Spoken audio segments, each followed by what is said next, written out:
ஆண்டாண்டு காலம் 1967 அண்ணாவின் பெயரை சொல்லி இந்த தமிழ்நாட்டிலே ஏய்த்த கூட்டத்தை வீட்டுக்கு அனுப்புவதற்கு யாராலும் முடியவில்லை. அந்த கடமையை செய்வதற்குத்தான் கழுப்பிலே கருத்த துண்டு போட்டுக் கொண்டு ஒருவன் வந்தான். அவர் பெயர் வைகோ. ஒரு மாற்று அரசியலுக்கு முகம் தருகிற வந்தவர் ஒரு வாரிசு அரசியலுக்கு எதிராக இந்த நாட்டிலே சூளுரைத்தவர். இன்றைக்கு அவர் பெற்று போட்ட ஒரு காலி பயலை அந்த கட்சியினுடைய தலைவராக்கி மறுமலர்ச்சி திமுகவை ஆள குடிகொண்டி புதைத்து விட்டார்.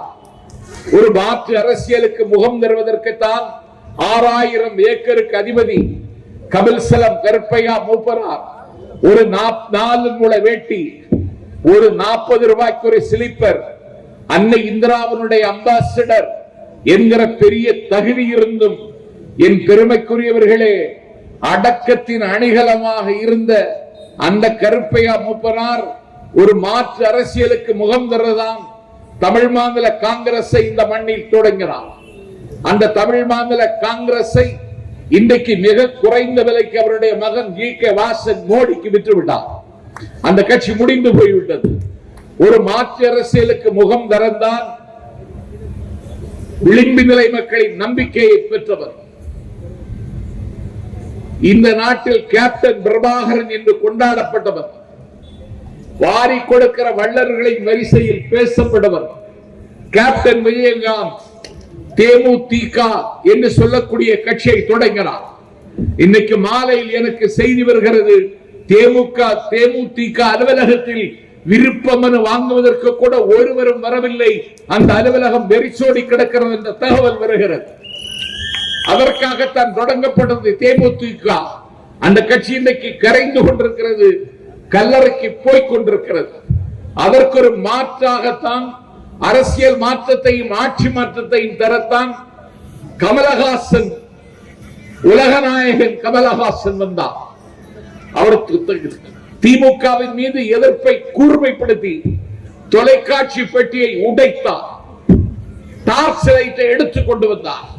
இப்பொழுது டார்ச் லைட்டை தேடி அறிவாலயத்தின் தாழ்வாரத்தில் படுத்து கிடக்கிறார் உலகநாயகன். ஒரு மாற்று அரசியலுக்கு முகம் பெறதான் தமிழ் தேசியத்தை பேசி ஏய்த்தவர் மேதகு தமிழ் தேசியத்தின் தண்ணீர் இல்லாத தலைவர் தம்பி பிரபாகரன்.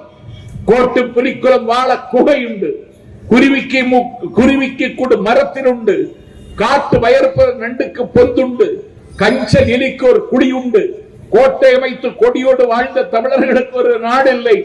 நாடு பெற்றுத்தர வந்த எங்கள் நாயகன், தமிழீழம் எங்கள் தமிழீழ தாயகம் என்று சொன்ன தம்பி பிரபாகரனையும் அவன் எடுத்த விடுதலையையும் இந்த நாட்டில் காட்டிக் கொடுத்த காவோதி ஒரு சில்லறை பெயர் சீமான் ஒரு கட்சி தொடங்கிறார். இந்த தேர்தல் முடிவதற்கு முன்னாலே மாவட்ட செயலாளருக்கு சொல்லுகிறேன், அந்த கட்சியை கல்லறைக்கு அனுப்பிய தீர்வோம். செய்திகளை உடனுக்குடன் தெரிந்து கொள்ள கீழ்கண்ட கேபிள் மற்றும் டிடிஎச் நெட்வொர்க்குகளில் எம் நாடு செய்தி தொலைக்காட்சியை காணுங்கள். பாதகம் செய்பவரை கண்டால் நாம் பயம் கொள்ளலாகாது பாப்பா. மோதி மிதித்து விடு பாப்பா, அவர் முகத்தில் உமிழ்ந்து விடு பாப்பா. அண்மை செய்திகளை உடனுக்குடன் தெரிந்து கொள்ள இணைந்திருங்கள் எம் நாடு தொலைக்காட்சியுடன்.